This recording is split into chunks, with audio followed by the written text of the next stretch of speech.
श्री वल्लभाधीश की जय। जय श्री राधे। सब वैष्णवों को हार्दिक सप्रेम सादर जय Shri Krishna. Today is the 97th day of our readings, continuing with part 1 of Paramanandas Varta, which is Varta number 82. Paramanandas woke up. He had the holy sight of Sri Navneet Priyaji in his dream, more beautiful than a million lotuses. His eyes and heart were now full of that realization. Paramanandas became very fidgety and impatient to have that sight again. Then he began to wonder why, although he had sung all through the night so many times and had sung so many poems, he had never before experienced that holy sight.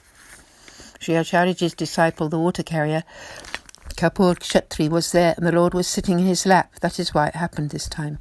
Without Kapur Kshetri, this could not have occurred. So now I should go to meet him. Then everything will be completed.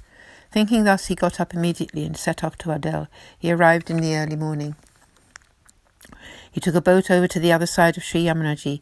At that time, Sri Acharyaji was sitting after bathing on the riverbank to perform his early morning prayers.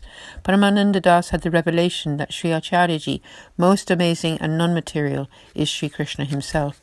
Just as Sri Gosaiji has described in his Sri Vallabhashtakam treatise, Sri Acharyaji is Krishna himself. That vision now came to Paramanandas, and he was pleasantly surprised.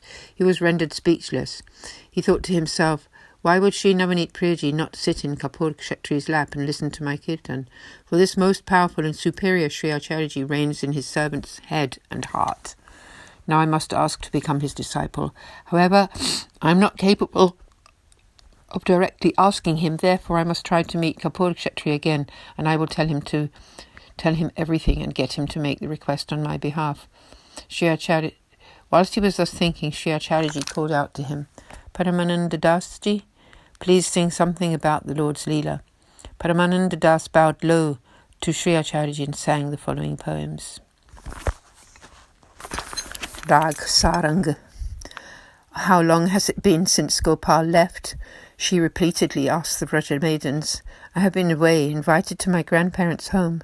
Sakhi, you are gorgeous. Why has your lotus-like face withered? Where has your beauty gone? She says. All my good fortune left when he left. My tender heart is burning in separation from him. One mumbles something, another stares blankly, while a third replies with a perplexed mind.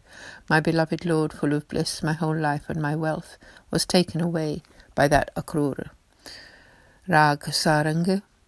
The one for whom my heart yearns now remains within my heart, cries the cowherd maiden in the forest bower.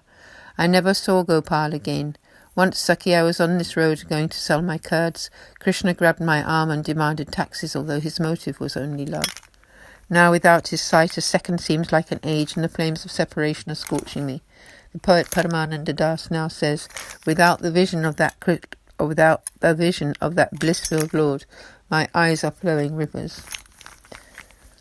Rag Saranga. The thing is, his lotus petal eyes. Oh friend, again and again I remember Krishna sending secret love signals. I remember the Rasa Leela on that shuddered evening and how he looked when he entered the dance, covered with the dust of the cows' hooves. I remember his enchanting call as if to the cows, but really to me. These memories I keep within my heart, for how would an outsider understand my pain? The poet Paramanandas now says she can speak no more. Her heart is choked. Rag Saranga. I recall his lotus petal eyes. I shed constant tears, and I am dying for the love of Sri Krishna, the joy of Vrindavan. I still feel his tight embrace when we met amongst the trees in the forest glades. How can I ever forget the way we slept, with his arm as my pillow? I remember his rasa play in the forest, from whence the useless Cupid has been expelled. The poet Paramanandas now asks, how can those who survive only by his sweet words now live without their bliss-filled beloved? Part 1 continued. In this way, Paramanandas sung these songs of separation before Sri Acharyaji, who then requested the poet to sing of Sri Krishna's childhood pastimes. Paramanandas stood before Sri Acharyaji with folded hands and said that he knew nothing of the Lord's childhood pastimes. Sri Acharyaji told him to go and bathe in the Sri Yamuna River. Then I will help you to understand, he said. Paramanandas asked him where Kapur Kshetri was, and he replied that he must be engaged in his seva. Paramanandas went off to bathe. Sri Acharyaji had to go into seva at that time, and quickly went into the Lord's temple, where he awoke Sri Navneet Priyaji. At the same time, the Kshatriya water carrier came to the Yamunaji river banks to fill his water pot. Paramanandas saw him there and greeted him with the Lord's name. He said, "Last night you kindly came to the kirtan wake, and Sri Navneet Priyaji sat in your lap to listen to my singing. When I was asleep, Sri Navneet Priyaji gave me his sight and graced me by telling me he had been there to listen to me. So in this way you have been an instrument of great grace towards me. Please, therefore, I have come to see you. Please tell me how to get Sri Acharyaji to accept me as his disciple, and how Sri Thakurji will always grant me his holy sight. I have, by the grace of your association alone, be able to see that Sri Acharyaji is the Lord himself." Hearing this, Kapur Kshetri spoke up. "Sri Acharyaji has graced you. That is why you had such a vision. He has already told you to bathe so that he can initiate you. Quickly now bathe and go to him in a state of purity. Then he will take you into his fold. Your every heartfelt wish will then be satisfied. I did go to hear you at the all-night wake, but don't tell that to Sri Acharyaji. Otherwise, he will be annoyed with me for leaving my seva to